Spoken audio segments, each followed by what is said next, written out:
Jeudi 30 avril 2026. Il y a environ 10 heures, le réserviste Itamar Cohen, 26 ans, de l'artillerie de Tsahal, a été projeté à 11 mètres par l'onde de choc d'un drone explosif Shahed du Hezbollah sur une position de batterie située à 6 km au sud de la frontière libanaise, dans le secteur d'Avivim, en Haute-Galilée occidentale. Le drone a percuté, à 3h42 du matin, le tracteur de munitions stationné à 3 mètres d'Itamar, déclenchant en chaîne la détonation de 32 obus de 155 mm. Des éclats lui ont perforé le flanc gauche entre la 6e et la 7e côte. Son cœur s'est arrêté sur le terrain avant l'arrivée du médecin de combat durant environ 4 minutes sans réanimation cardio-pulmonaire. La frappe est survenue moins de 24 heures après que l'unité de génie Yahalom de Tsahal a démoli un tunnel souterrain de 140 mètres du Hezbollah à Aïtaroun, dans le sud du Liban. Opération qui a, dans les faits, mis fin au cessez-le-feu informel en vigueur entre les deux forces depuis février. Aujourd'hui marque le 63e jour de l'escalade Israël-Iran-Liban.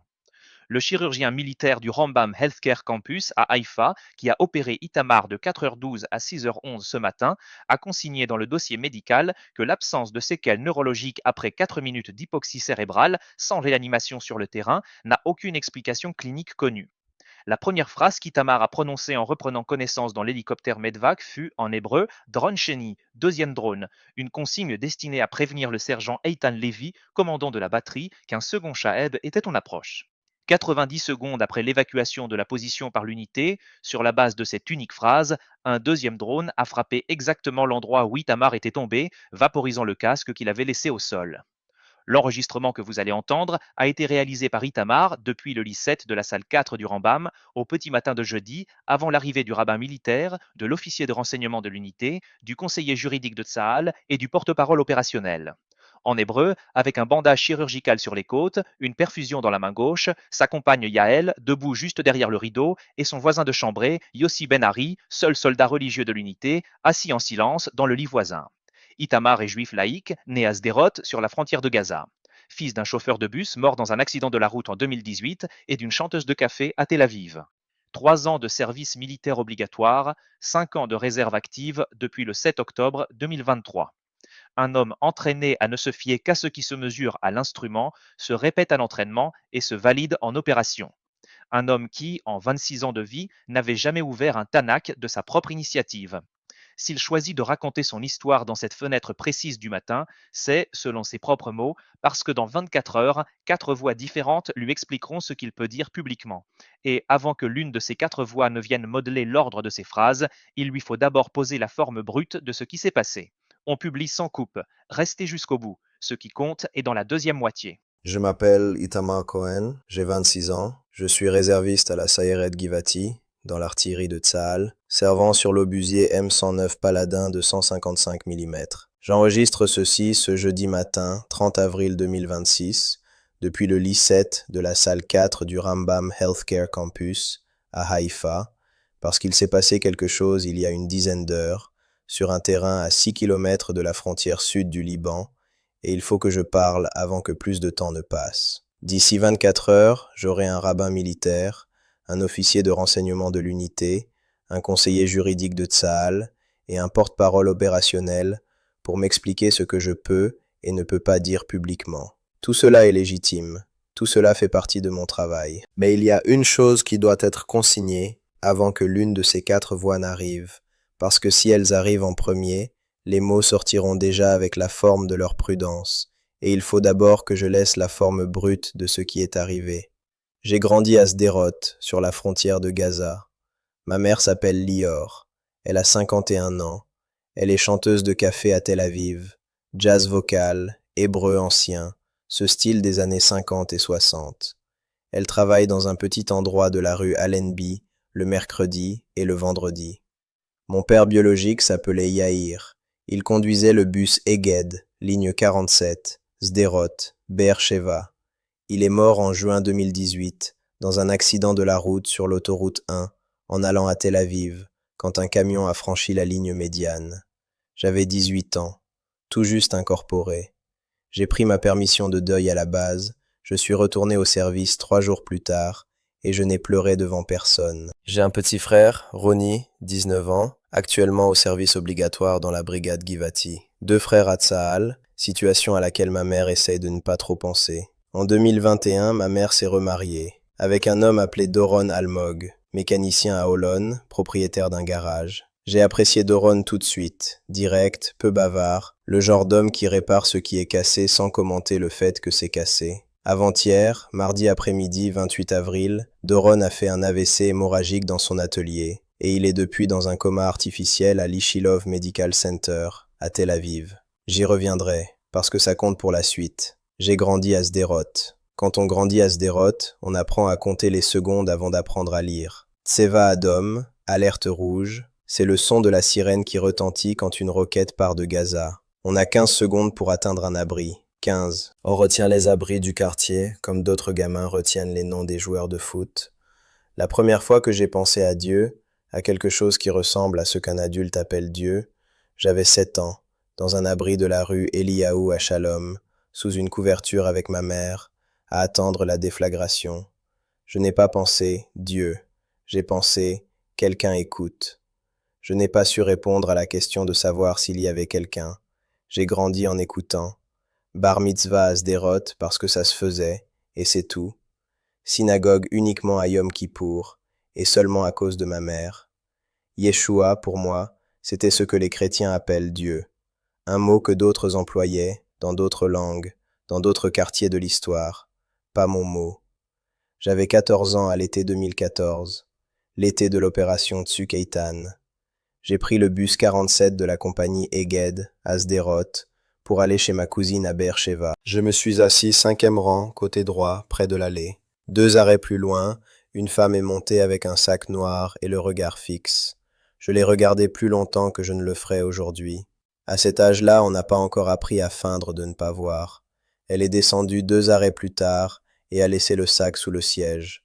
Le chauffeur, un homme d'une 60aine d'années, kippa tricotée, le genre d'homme que ma mère appelle un religieux véritable, l'a vu dans le rétroviseur. Il a arrêté le bus sur la route 25. Il a fait descendre tout le monde, vite. La police a procédé à une explosion contrôlée du sac 40 minutes plus tard. Je suis rentré chez moi en voiture avec ma tante. Je n'ai pas parlé de ce jour-là pendant des années. Ce jour-là, je n'ai pas pensé à Dieu. J'ai pensé au chauffeur. Toutes les années qui ont suivi, c'est à lui que j'ai pensé. À l'homme à la kippa tricotée qui a vu dans le rétroviseur. Si cette histoire vous parvient, abonnez-vous à la chaîne et activez la cloche. Les histoires comme la mienne disparaissent du cycle d'actualité en 48 heures. La seule façon pour le témoignage d'un réserviste de 26 ans de Galilée d'arriver jusqu'à la prochaine personne qui a besoin de l'entendre, c'est que vous restiez. J'ai quitté le service militaire obligatoire fin 2021, 3 ans après l'incorporation. Je suis rentré à Ashkelon. J'ai travaillé comme technicien en systèmes électriques pour le bâtiment dans une entreprise nommée Electra. Vie normale pendant environ 2 ans. Le 7 octobre 2023, c'était un samedi matin. Je me suis réveillé avec Tseva Adom à Ashkelon, et au cours des 8 heures suivantes, j'ai compris, avec le reste du pays, ce qui s'était passé à Sderot, à Be'eri, à Reim, au Festival Nova. Ma mère n'était pas à Sderot ce matin-là. Elle était à Tel Aviv, chez Doron. C'est la seule fois de ma vie d'adulte que j'ai appelé ma mère et que le téléphone a sonné 3 fois avant qu'elle ne décroche. Et pendant ces 3 sonneries, j'ai été certain de l'avoir perdue. Mais elle a décroché. Et quand elle a décroché, j'ai raccroché sans rien dire de plus, parce que je n'arrivais pas à parler. Je l'ai rappelé 1 heure après. J'ai été convoqué à la réserve active dans la nuit même. Depuis 30 mois, je suis en rotation. 30 jours au front, 30 jours à la maison. 30 au front, 30 à la maison. Toute ma vie d'adulte se mesure en rotation. J'ai rencontré Yael il y a 11 mois, dans un bar à Haïfa, le premier soir de permission après une rotation difficile au Liban. 24 ans, étudiante en psychologie, le genre de personne qui écoute plus qu'elle ne parle. Mais quand elle parle, elle dit quelque chose qui compte. On est ensemble depuis. En janvier dernier, chez ses parents à Haïfa, à un dîner de Shabbat, son père, professeur d'éthique dans une yeshiva, a dit quelque chose sur Dieu pendant la bracha. Il m'a regardé et m'a demandé ma position.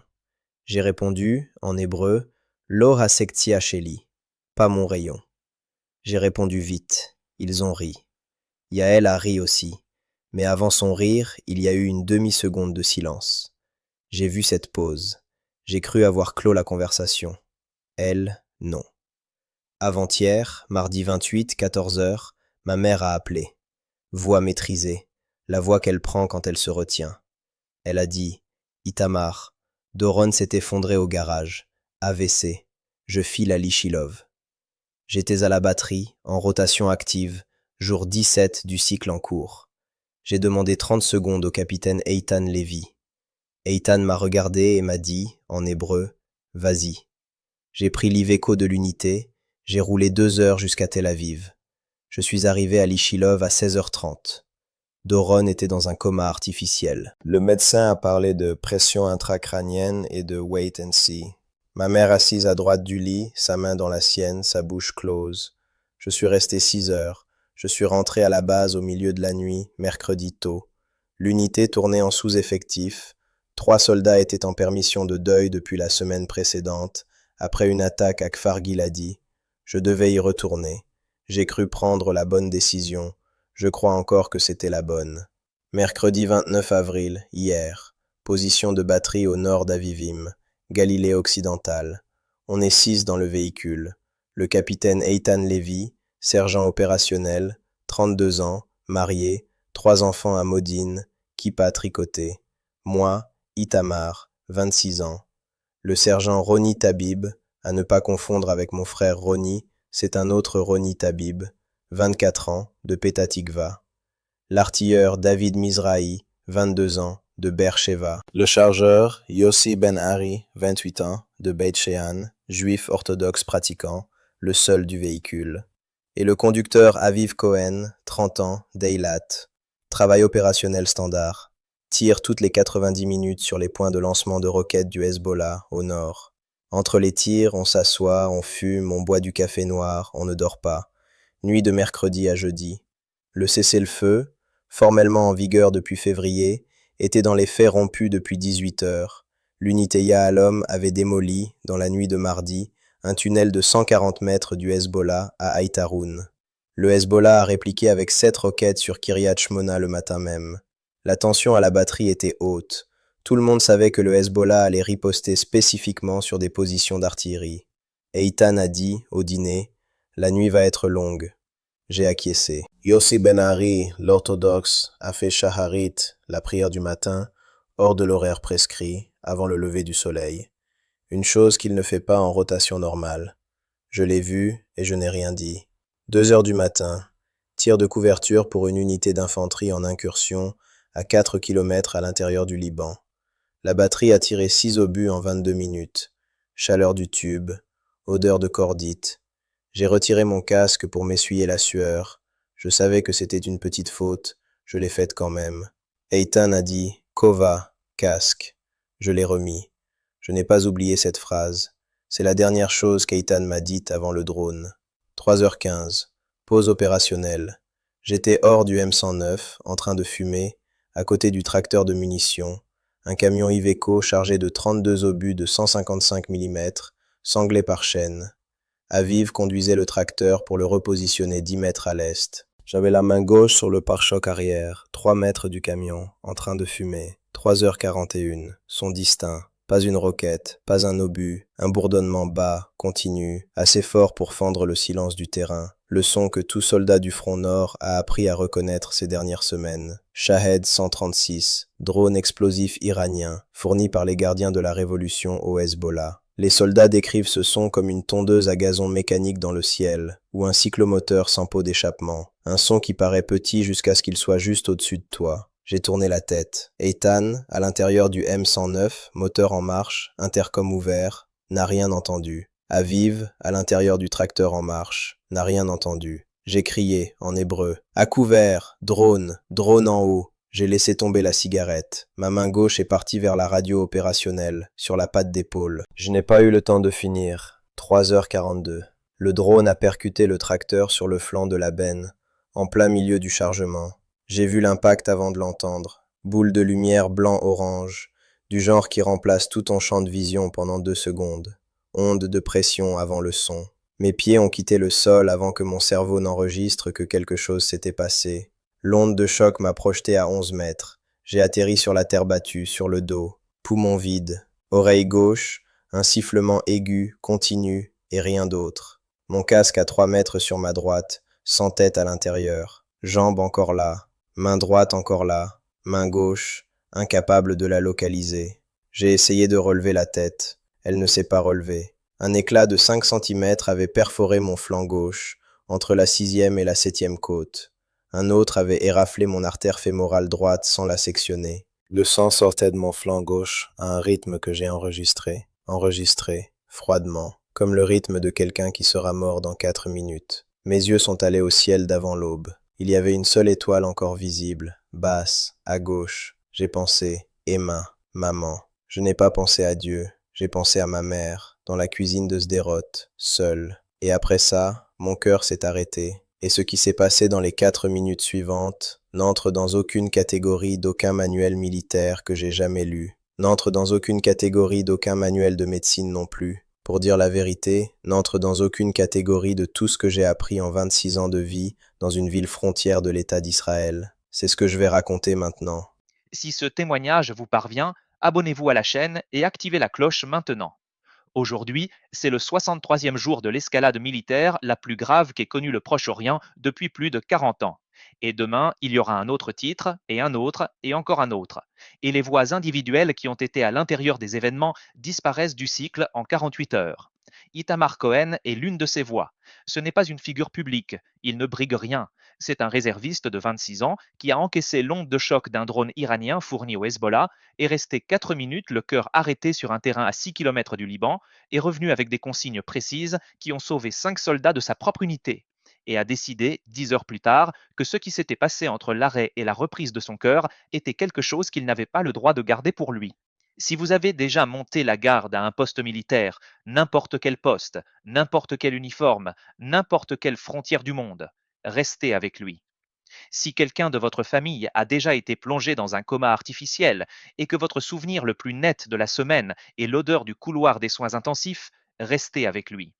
Et si son récit remue en vous quelque chose à quoi vous ne vous attendiez pas, envoyez-le ce soir à une personne qui a besoin de l'entendre. La première chose que j'ai remarquée, c'est l'absence de douleur. Pas un soulagement, une absence. Comme quand on retire des vêtements mouillés un jour de froid. Je me suis rendu compte, sans corps avec lequel me rendre compte, que j'étais debout, ou dans quelque chose qui faisait fonction de debout. Toujours sur le terrain, même terre battue, même ciel d'avant l'aube. Mais le temps avait changé d'épaisseur. Pas d'urgence. Aucun intervalle entre la pensée et l'enregistrement de la pensée.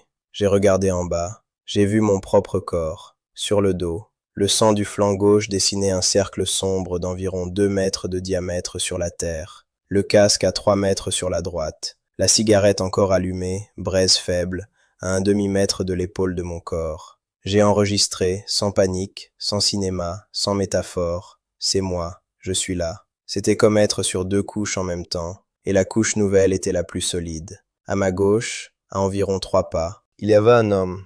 J'ai vu d'abord ses pieds nus, peau sombre du Moyen-Orient.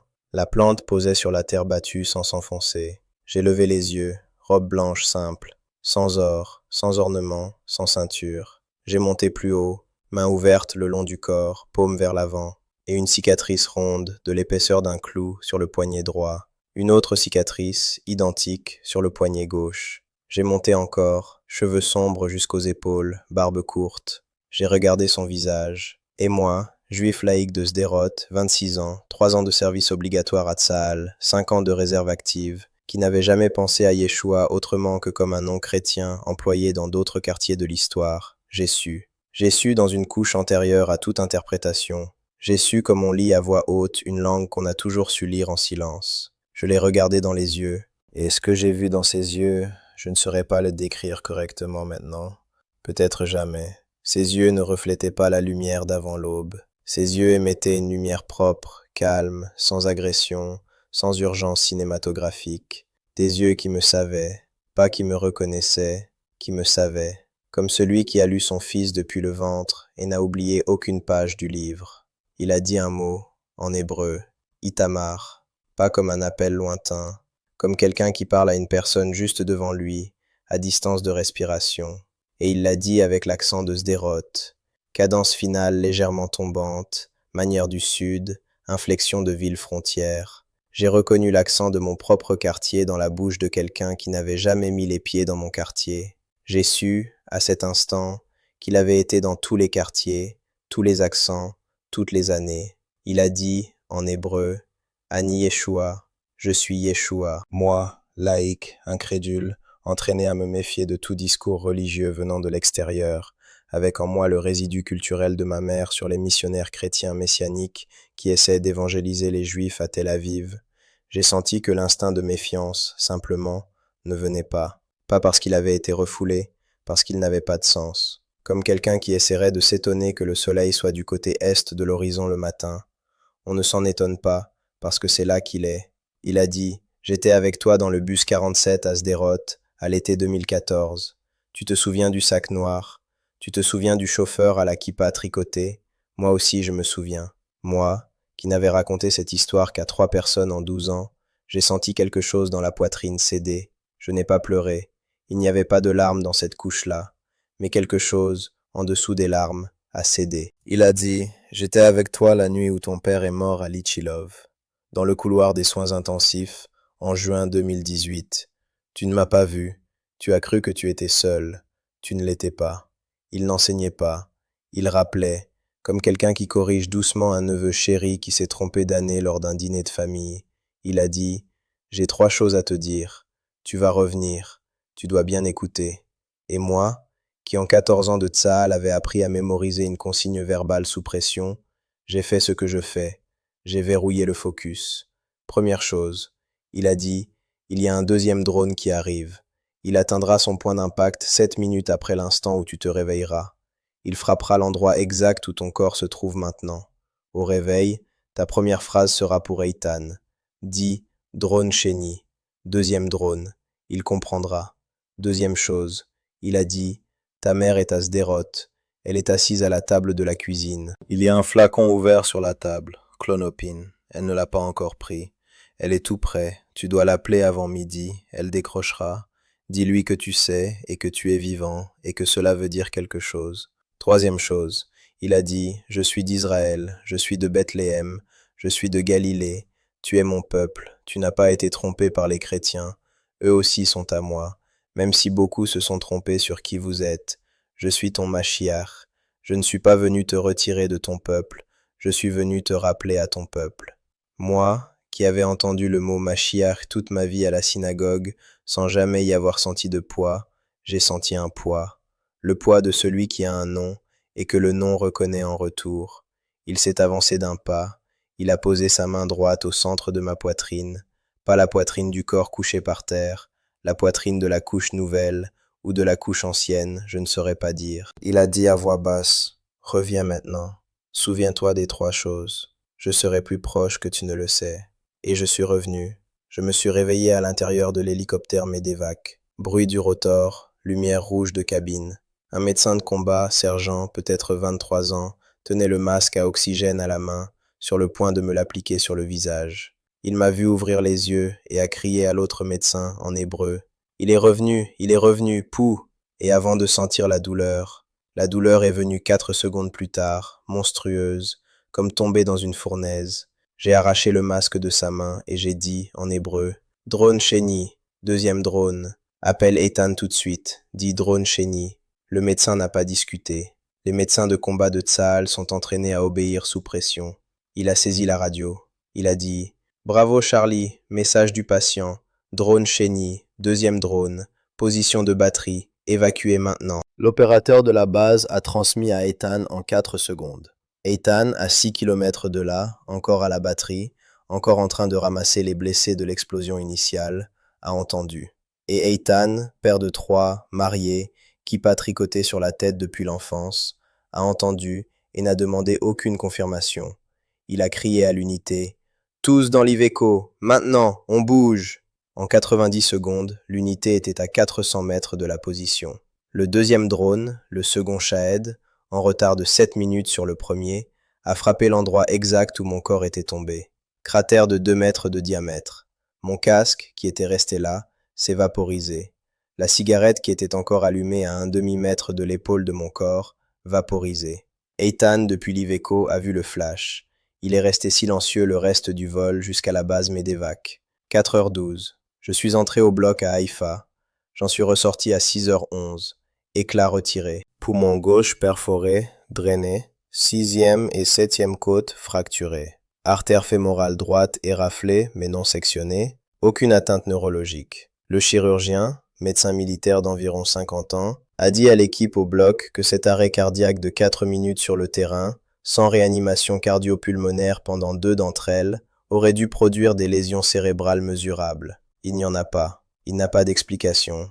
Il l'a noté dans le dossier. Il m'a libéré pour la salle. Je me suis réveillé de l'anesthésie à 7h45. Chambre partagée, lit 7, salle 4. Au lit 6, à côté de moi, il y avait Yossi Ben-Ari. Même chambre, éclat retiré de l'épaule, debout. Yossi m'a vu ouvrir un œil. Il a dit, en hébreu, à voix basse, « Tu as sauvé l'unité ». Je n'ai pas répondu. J'ai regardé le plafond. 8h20. J'ai demandé mon téléphone à l'infirmière. J'ai composé le numéro de ma mère. Elle a décroché à la 2e sonnerie. Sa voix, la voix que je connais mieux que la mienne, brisée. J'ai entendu, avant qu'elle ne parle, le bruit de fond. Silence absolu de la cuisine de Sderot à 8h du matin. Je sais quel silence c'est.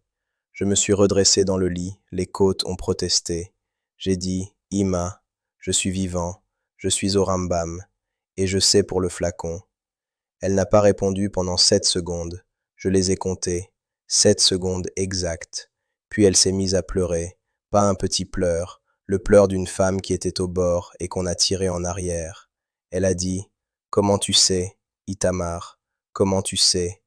J'ai dit, « Je t'expliquerai après, mais jette le flacon, maintenant, pendant qu'on est encore au téléphone, s'il te plaît. » Et elle a marché avec le téléphone jusqu'à l'évier.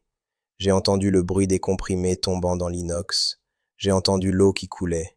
Elle a pleuré davantage. Elle a dit, Doron a empiré cette nuit. Les médecins ont dit qu'il ne se réveillerait probablement pas. Je n'ai pas tenu. Itamar, je n'ai plus personne. J'ai dit, tu m'as moi, tu as Ronnie, et tu as quelqu'un d'autre que tu vas connaître. Je te raconterai en personne cet après-midi, s'il me laisse parler, ou demain, mais je te raconterai. 10h, Yael est arrivée. Elle avait pris le premier Eged de Haïfa Centre vers Bat Galim.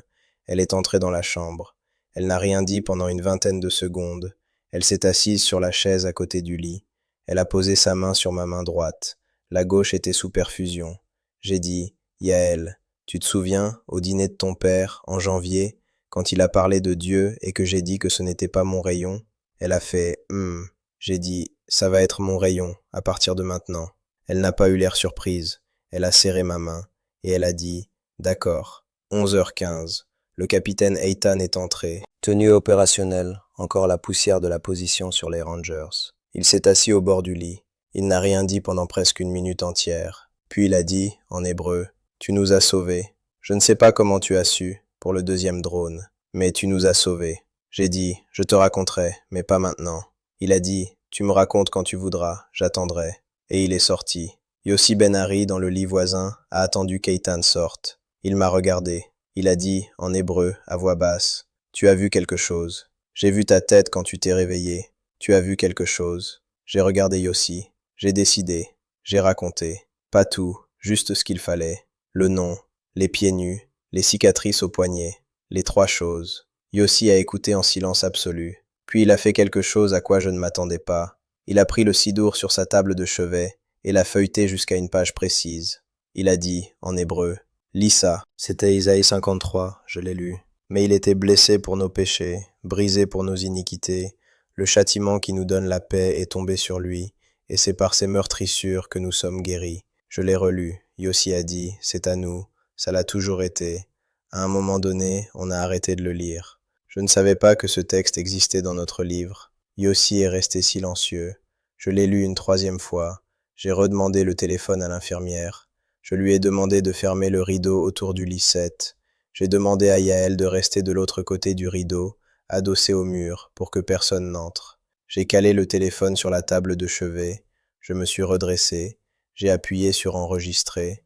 Et c'est pour ça que cet enregistrement existe. Jeudi matin, 30 avril 2026, lit 7, salle 4, Rambam Healthcare Campus, Haïfa, environ 10 heures après l'arrêt de mon cœur sur un terrain à 6 km du Liban. Je sais que dans 24 heures, j'aurai un rabbin militaire, un officier de renseignement, un conseiller juridique de Tsahal et un porte-parole opérationnel pour m'expliquer ce que je peux dire publiquement. Tout cela fait partie du travail, tout cela est légitime. Mais avant que l'une de ces 4 voix n'entre, il y a une chose qui doit être consignée, parce que cette chose est la chose la plus réelle qui me soit jamais arrivée, et je ne pouvais pas laisser sa forme dépendre de la prudence d'un autre.